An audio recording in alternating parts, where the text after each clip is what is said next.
Breaking news mga kabayan, sunog sa Los Angeles, 191 na Pilipino ang apektado.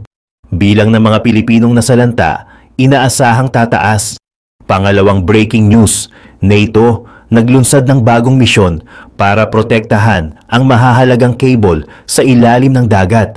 Pangatlong breaking news, bilang ng nagnanais sumali sa BRICS, umabot na sa mahigit na 20 bansa para sa 2025. Bago tayo magumpisa, baka pwede pa like ng video na ito. Malaking bagay na to sa aming mga content creators. Maraming salamat po.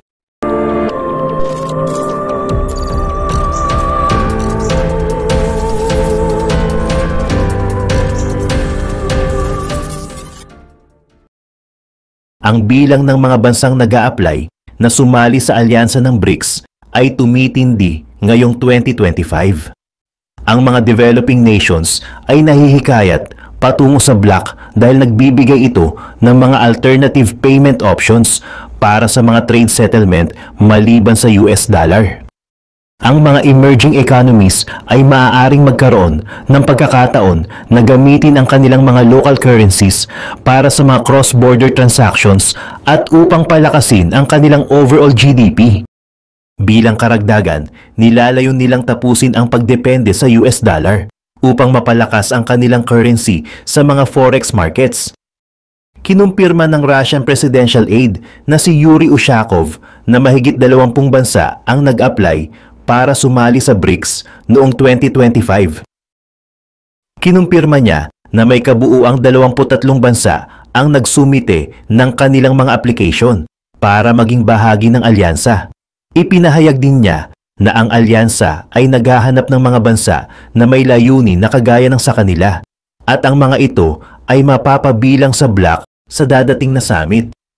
Ang mga bansang nagpakita ng interes sa pagsali sa BRICS ngayong 2025 ay ang mga bansang Azerbaijan, Bahrain, Bangladesh, Burkina Faso, Cambodia, Chad, Colombia, Republic of Congo, Equatorial Guinea, Honduras, Laos, Kuwait, Morocco, Myanmar, Nicaragua, Pakistan, Palestine, Senegal, South Sudan, Sri Lanka, Syria, Venezuela at Zimbabwe.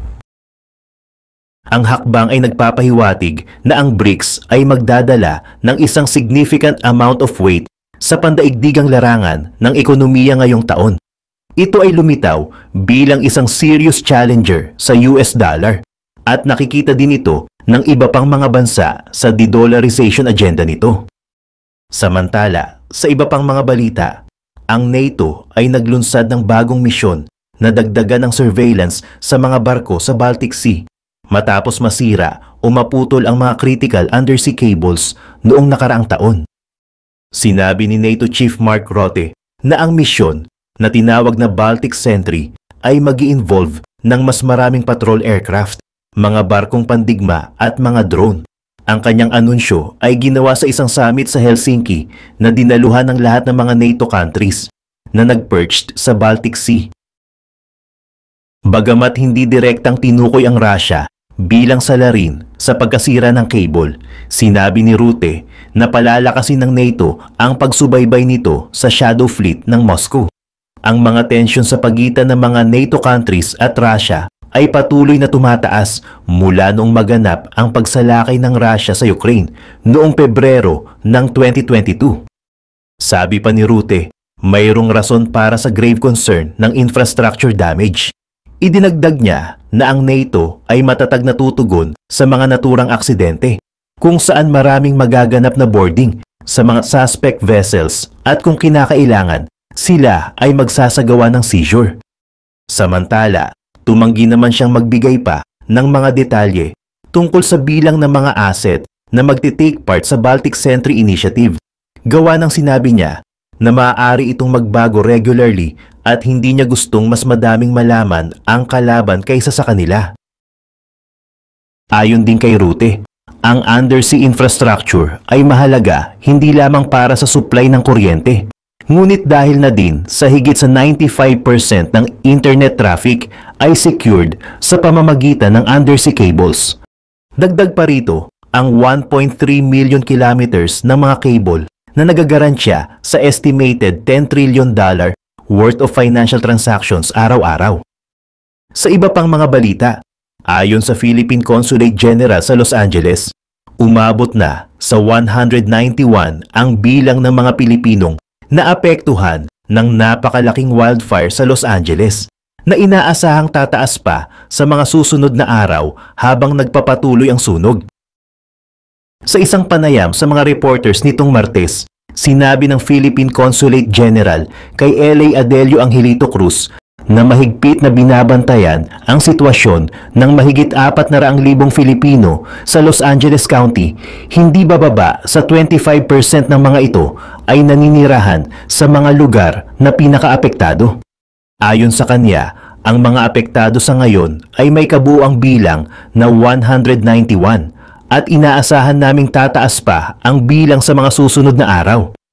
Sa ngayon, ang consulate ay nagdodokumento sa mga apektadong individual kabilang ang ilang mga caregiver na nawalan din ng trabaho gawa ng winasak ng wildfire ang mga tahanan ng kanilang mga employers. Gayunpaman, tiniyak ni Cruz na ibibigay ng gobyerno ang lahat ng kinakailangang tulong sa mga apektado, kabilang ang tulong pinansyal na $200. Sa kasalukuyan, idinagdag niya na kumpirmadong walang Pilipinong napabilang sa 24 na namatay at 24 na nawawala. Habang tumataas ang mga casualties, sinabi ng diplomat na ang mga regular procedures sa pag-identify ng mga bangkay ay hindi na applicable dahil karamihan sa mga biktima ay nasunog na, kaya naman kailangan nilang dumaan sa DNA testing. Dahil dito, nagsabi ang LA County Coroner's Office na posibleng umabot ng 1 linggo ang kanilang magiging abiso. Binabago na ng Japan ang larangan ng militar sa pamamagitan ng mga pinakabagong technological advancements nito.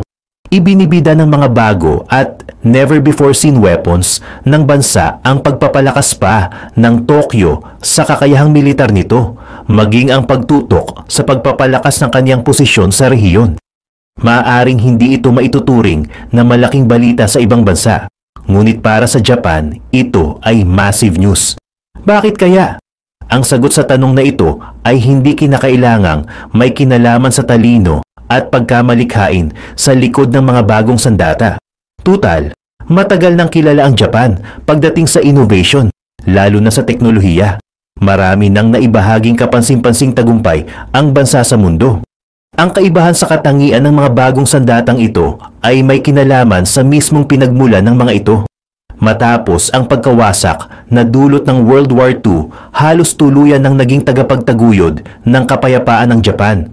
Ito ay nakasaad pa nga sa Article 9 ng Japanese Constitution na tumatanggi sa karapatang sumali sa digmaan at ipinagbawal pa ang pagkakaroon ng mga land, sea, and air forces. Ngunit matagal nang nakalipas ang World War II at may mga bagong pagbabanta ng haharapin. Ito ay mga bantang nagtulak sa Japan upang muling i-interpret ang Article 9 noong 2015. Na pinahintulutan ng bansa na gamitin ang right to collective defense nito. Ngunit hindi pa tumigil ang Japan doon. Pagsapit sa pagtatapos ng 2022, opisyal na pinagtibay ng Japan ang isang bagong national security strategy na nakatuon sa pagpapalakas ng kakayahan ng bansang magsagawa ng counter-strike upang maiwasan ang pag-atake ng kalaban. Ito ang nagdala sa atin ng 5 bagong sandata na may kakayahang baguhin ang power balance sa silangang Asya. Ngunit ano nga ba ang mga sandatang ito? At paano makakatulong ang mga ito sa Japan na magkaroon ng kakaibang epekto sa rehiyon? Iyan ang ilan sa mga tanong na kailangang sagutin ng video na ito. Bago talakayin ang mga ito, mahalagang sagutin muna ang ilang iba pang mga tanong upang maipaliwanag ang napakalaking pagbabago sa defense posture ng Japan. Una, bakit nga ba nangyari ang pagbabagong ito? Ano ang nagtulak sa Japan na lumipat sa isang mas agresibong security strategy? Batay pa lamang sa pamagat ng video na ito, maaari mo mahulaan ang isa sa mga dahilan ng desisyon ng Japan, ang China. Paulit-ulit nang itinuturo ng Japan ang China, ang kanilang mahigpit na katunggaling kapitbahay, bilang pinakamabigat na strategic challenge. Ngunit maniwala ka man o hindi, ang mga aksyon ng China ay hindi ang direktang nagpasimula ng bagong military policy ng Japan. Kahit papaano, hindi ito ang pangunahing dahilan. Sa katunayan, ang tunay na salarin ay ang Russia. At hindi ito tungkol sa alitan sa Coral Islands sa pagitan ng Russia at Japan. Ito'y may kinalaman sa pagsalakay ng Russia sa Ukraine. Maaring nagtataka ka kung paano ba nagkaroon ng epekto ang isang digmaan na nasa humigit kumulang 5,000 milya ang layo sa Japan pagdating sa mga military decisions ng huli. Simple lang naman, hayaan nating ipaliwanag ito ng isang retiradong general mula sa Japanese Air Self-Defense Force na si Toshimichi Nagawa sa sariling niyang mga salita. Ipinakita sa atin ng digmaan sa Ukraine ang kahalagahan ng kakayahang magpatuloy sa isang labanan, at ito'y isang bagay na hindi pa handang gawin ng Japan. Idinagdag pa niya na kung ihahalin tulad sa isang laro, ang Japan ay huli na ng 200 metro ang layo sa isang 400-meter sprint. Ganap na binago ng digmaan sa Ukraine ang pananaw ng Japan tungkol sa kung ano ang maaaring maging hitsura ng isang potential military conflict sa rehiyon. Ngayon, malinaw na ang ganitong hidwaan ay hindi madali at hindi rin malinis. Ang bagong tuklas na kaalamang ito ay nagtulak sa Japan upang pagdudahan ang tiwala nito sa kasalukuyang kalagayan ng security environment at military equipment. Isang bagay ang naging malinaw, ang Japan ay hindi handang matagumpay na ipagtanggol ang soberanya nito gamit ang kasalukuyang military supplies, kaya't may dalawang pinagpilian ng bansa. Una ay ang pagbili ng mga nawawalang sandata, o pangalawa ay ang gawin ang mga ito. Sa kasaysayan ng Japan, pagdating sa mga technological advancements, hindi nakapagtataka na mas kaakit-akit ang ikalawang opsyon. Sa pagpili ng DOTP, maaaring makuha ng Japan ang lahat ng tamang kagamitan upang magtagumpay sa isang matagalang labanan sa loob ng susunod na 5 taon. At kung may alitan, nariyan ang China. May dahilan kung bakit nagdulot ng matinding takot sa Japan ang digmaan sa pagitan ng Russia at Ukraine. Ang sitwasyon ay malapit sa kanilang tahanan. Paano? Ang sagot ay isang salita: Taiwan. Matagal nang may tensyon sa pagitan ng Japan at China sa East China Sea. Gayunpaman, umabot na sa sukdulan ang mga tensyong ito nang ideklara ng Japan na ito ay magbibigay ng suporta sa Estados Unidos sa pagtatanggol sa soberanya at kalayaan ng Taiwan laban sa China. Simula noon, ang Japan ay nakikipagtulungan na sa Taiwan sa maraming larangan, kabilang ang national defense and security, kalakalan, at industrial transformation. Tulad ng inaasahan, hindi ito ikinatuwa ng China na tumugon sa pamamagitan ng isang military build-up sa Pacific. Hindi nananatiling nakaupo lamang nang walang ginagawa ang militar ng China. Ang People's Liberation Army ay nagsasagawa ng mga military drills sa East China Sea sa pamamagitan ng kabilaang pagpapakawala ng mga missiles. Kapansin-pansing, may halintulad ang China sa isa pang bansang nagbunsod sa Japan na mag-armas ng higit pa, ang North Korea. Maliban sa lumalakas na puwersang militar ng China, ang mabilis na pag-unlad ng mga nuclear and missile developments ng North Korea ay isa pang malaking dahilan ng pag-aalala ng Japan. Binibigyang diin ng Defense White Paper ng Japan noong 2023 kung gaano kalala ang banta ng North Korea, kung saan tinukoy ito bilang isang security threat na mas malaki pa kaysa dati.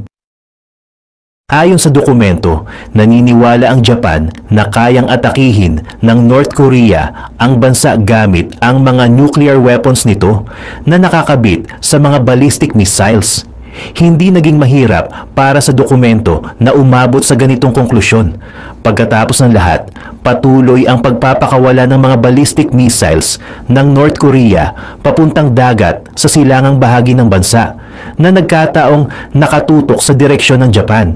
Siyempre, itinuturing ito ng North Korea bilang mga test launch, ngunit maliit na bagay lamang ito kumpara sa pagkabahala ng Japan. Ano ang ginagawa ng Japan tungkol dito? Pinalalakas pa nito ang kanilang military budget. Noong 2023, humiling ang Ministry of Defense ng Japan ng record high defense budget para sa 2024 na umaabot sa $52.9 billion. Ang mga pinakakapansin-pansing kahilingan na nakapaloob sa budget na ito ay ang mga sumusunod. $2.6 billion para sa isang pares ng Aegis System-equipped vessels na naglalayong palakasin ang kakayahan ng Japan sa depensa laban sa ballistic missiles. $1.2 billion para sa pagtatayo ng isang bagong klase ng mga frigate. $739.3 million para sa pagbili ng 8 F-35A, isang uri ng American Lockheed Martin F-35 Lightning II fighter. $862.3 million para sa pagbili ng 7 F-35B, mga short take-off at vertical landing fighters. $83 million para sa pagtatayo ng 8 Mitsubishi F2 multi-role fighters. $561 million para sa pagbili ng mga fighting vehicles at tanks at $215.4 million para sa pagbili ng 28 wheeled armored personnel carriers. Sa malalim na pagsusuri ng listahang ito, maaaring mapansin mo ang dalawang bagay. Una ay ang pinakamalaking individual requests na may kinalaman sa pagpapalakas ng kakayahan ng Japan Maritime Self-Defense Force o JMSDF, ang Navy ng Japan. Pangalawa ay ang naval capabilities ng bansa, ang tanging aspeto na pinipili ng Japan upang agawin ang produksyon ng 100% sa halip na mag-import ito ng mga kinakailangang sandata. Dahil ang pinakamalaking banta sa Japan, ang China at North Korea, ay pangunahing nagmumula sa dagat. Hindi na nakakagulat ang ganitong strategic decision. May isang pangunahing layunin ang Japan, ang magkaroon ng malaking epekto ang kanilang naval force. Iyan ang dahilan kung bakit ang 5 bagong sandata ng Japan na tatalakayin ng video na ito ay nakatuon sa pagpapahusay ng naval capabilities ng bansa. Lahat ng detalye ng mga sandatang ito ay inihayag sa defense budget request na nauna na nating tinalakay. Kaya't pag-usapan na natin ang 5 bagong sandata na tiyak na magpapapawis sa mga kalaban ng Japan. Ang una ay isang Combat Support Multipurpose Unmanned Surface Vessel, USB. Napakaraming salita niyan, kaya't isa-isahin natin kung ano ang ibig sabihin ng bawat salita simula sa dulo. Tulad ng pangalan nito, ang Unmanned Surface Vessel ay hindi nangangailangan ng tauhan sa barko. Sa halip, ito ay maaaring kontrolin mula sa malayo o paganahin ng autonomy o sa kaso ng barkong hapon na ito, pareho. Tama ang iyong narinig. Ang bagong sasakyang ito ay maaaring gumana ng autonomy at makontrol mula sa isang control facility na nasa lupa sa pamamagitan ng satellite communications. Ang unang option ay karaniwang ginagamit kapag masama ang panahon, kung kailan maaaring makaranas ng mga problema ang remote control system. Ganito rin ang nangyayari kapag ang sistemang ito ay nasisira. Ito ay magiging posible sa pamamagitan ng paggamit ng artificial intelligence at machine learning.